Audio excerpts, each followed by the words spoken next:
expoentes do pensamento grego e até anterior, né? O Pitágoras também, da ilha de Samos, né? Italiano. Então esse pensamento, essa filosofia, essa história das aporias teóricas, né? É uma história do pensamento humano, um reflexo do próprio ser humano, né? Porque o ser humano não pode fugir daquilo que ele é. Então, se fossem deuses falando, né? Talvez nós teríamos uma metafísica talvez mais complexa. E o pensamento oriental já quebra muito essa questão de lógica aristotélica. Porque no pensamento oriental o que importa é o conjunto, a visão do todo. A questão da lógica é a questão que o ser pode ser e não ser ao mesmo tempo na visão oriental, né? E já no princípio da não contradição aristotélica isso já não é possível. Então é um pensamento totalmente diferente. E acho que tem que ser somado esse pensamento oriental com o ocidental. E a filosofia acho que tem que retraduzir o seu nome, né? Não só naquela questão do Pitágoras, na filosofia grega pra frente, né? Acho que tem que ver outras formas de pensar também. Mesmo que fossem chamados de outros nomes, né? Mas a filosofia é universal, é universalizante, é do ser humano, né? Essa construção teórica do ser humano, acho que muito mais ampla do que a questão só do que nós vemos na academia, do que nós vemos naquele estudo da história da filosofia. Acho que a filosofia nem pode ser, talvez, fechada numa história, né? Ela é tão ampla, tão complexa, é o próprio pensamento humano que é infinito, né? Porque o pensamento humano acho que vem muito das estrelas, vem muito dessa questão cósmica e vai buscar esse infinito de qualquer jeito. E acho que essa filosofia tem muito a evoluir ainda. E com a metafísica, somando com essa dimensão da dualidade, com alma e espírito, que seja numa trindade, o ser humano acho que é triplo, né, e não dual. Mas é a questão de multiplicar entes e multiplicar mundos. Aí o Occam até que estava certo, mas eu acho que para nós vermos essa unidade divina, nós devemos ver também a multiplicidade, né, das manifestações, que nada mais são que aquelas emanações, né, que os cabalistas falaram, que eles colocaram em número de 10, que seriam 10 dentro de 10, né? E aí acho que o próprio Spinoza acertou bem em criar um panteísmo, mas um panteísmo já meio misturado com o judaísmo, porque ele não podia fugir da origem dele, né? Ele era judeu e tinha essa educação dentro de sinagogas, né? Então o Spinoza também pode ser um grande pensador aí central nessa questão das aporias, além do lado do Parmênides e do Heráclito, né, e Platão e Aristóteles. E nós temos no Ocidente pelo menos essas bases, né, mas devemos levar em conta esses pensamentos orientais também, essa outra lógica, uma lógica comunitária, né, uma visão meio que de redes, porque se nós pensarmos em Fritjof Capra, né, ele trouxe essas redes na seu pensamento de física, e a física moderna, a mecânica quântica, ela está muito baseada nessa visão meio que orientalista da coisa, cíclica, panteísta, essa questão do todo, essa questão do pensamento influindo na matéria, a questão também lá que o Heisenberg disse que não,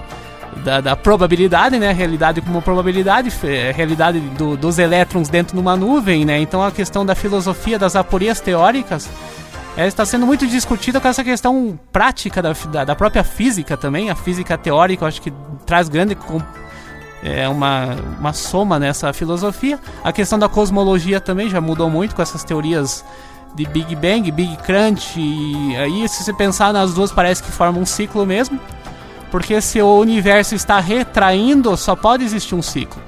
Se fosse a questão só da explosão, seria uma expansão até o infinito, né? E o universo parece que também nascem estrelas, tem uma série de ciclos aí de morte e de nascimento de estrelas, que nada mais refletem que essa morte e nascimento, renascimento do próprio ser humano. Aí nós podemos pensar em doutrinas de metempsicose, né, reencarnação, espíritas, espiritualistas e até mesmo da mística cristã e judaica também. Existem certos místicos que já aceitam essa dimensão.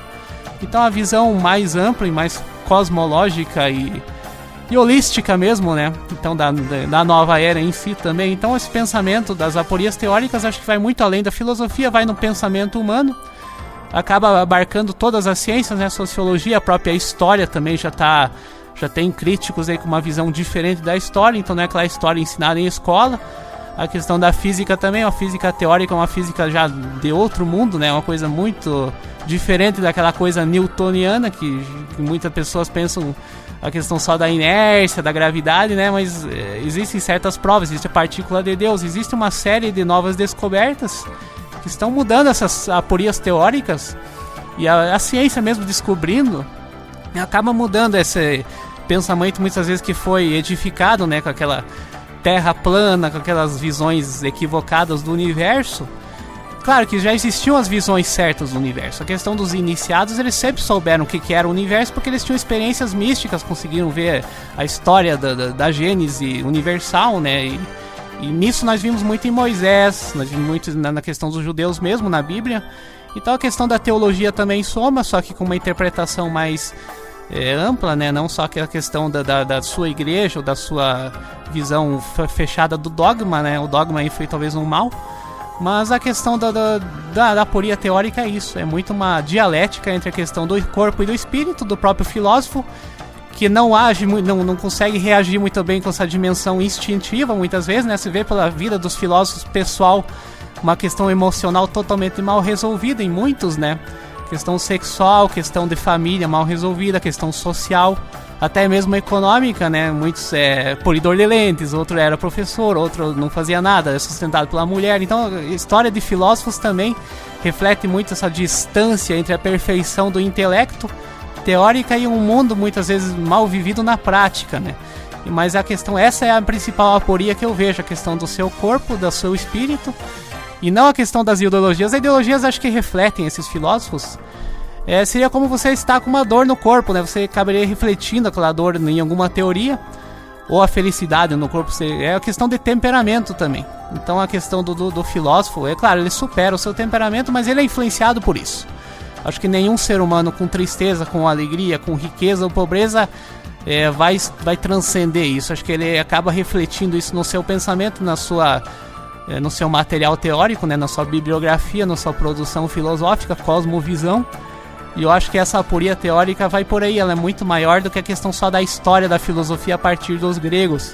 Eu acho que isso é a partir do ser humano quando ele começou a pensar na sua metafísica já de pajé, de xamã, de índio, de negro africano. Acho que lá já se filosofava muito, já tinha questões metafísicas, como a questão do candomblé com seu Olorum, né? E tem dimensões panteístas e metafísicas muito antes dos filósofos dizerem que isso era átomo, era mônada, era substância ou era motor imóvel, como fez Aristóteles. Mas Cleverson pode continuar falando e eu complemento. Sabe, Mariano, tu falava, nós viemos